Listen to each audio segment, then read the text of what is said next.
Tikkun International is really the fulfillment of a vision that was dreamed about over 20 years ago with the relationships of Dan Juster, Eitan Shishkoff, and Asher Intrater.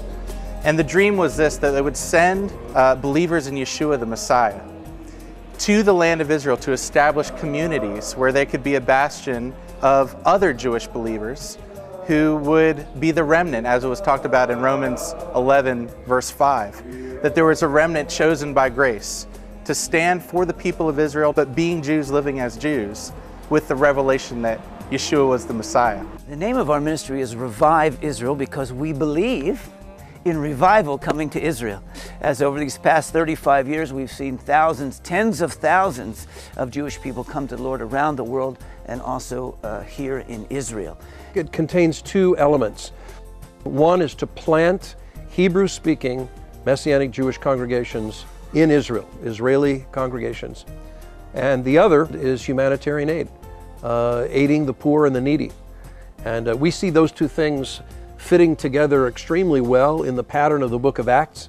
In fact, in the book of Acts, there was, of course, a centrality of Yeshua, fullness of the Spirit, celebration of Torah, and then you had this element of giving aid to those who needed it, helping the poor, as well as sending out teams to start new works. The goal of what we're doing with Ohalei Rachamim and Rivavei Israel is actually to try to build up congregations and ministries that's going to reach out to the men and women, the Sabra Israelis and the immigrants that have come to live their lives in Israel.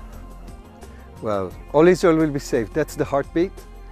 To see Yeshua coming back, Israelis, Jewish believers in Yeshua, calling him back, that is the heart. God's intention for Jewish people is that they would continue to exist, that they're an elect people, and that when Jews come to faith in Jesus, they're called to continue to identify and live as Jews. We are to follow the example of Paul and to magnify our ministry, to provoke our people to jealousy, to save some. And 7 years ago, we began a congregation now that's one of the more successful in Jerusalem with 150 people. We also believe that out of that, from Romans 11, of a revival happening here in Israel, that's partnered and wedded with the great vision that Yeshua gave to his original Messianic Jews here in the land of Israel in the book of Acts, chapter 1, in which he said, "You will receive power when the Holy Spirit comes upon you. You will be witnesses of me from Jerusalem, Judea, Samaria, to the ends of the world." Well, we take that very literally. He first said Jerusalem, so we have a congregation in Jerusalem. And he said Judea, we have a prayer and discipleship center here in Judea. In Samaria, we have joint outreach with Palestinian Christians toward Muslims, to bring them to faith in Yeshua. And then, of course, to the ends of the world.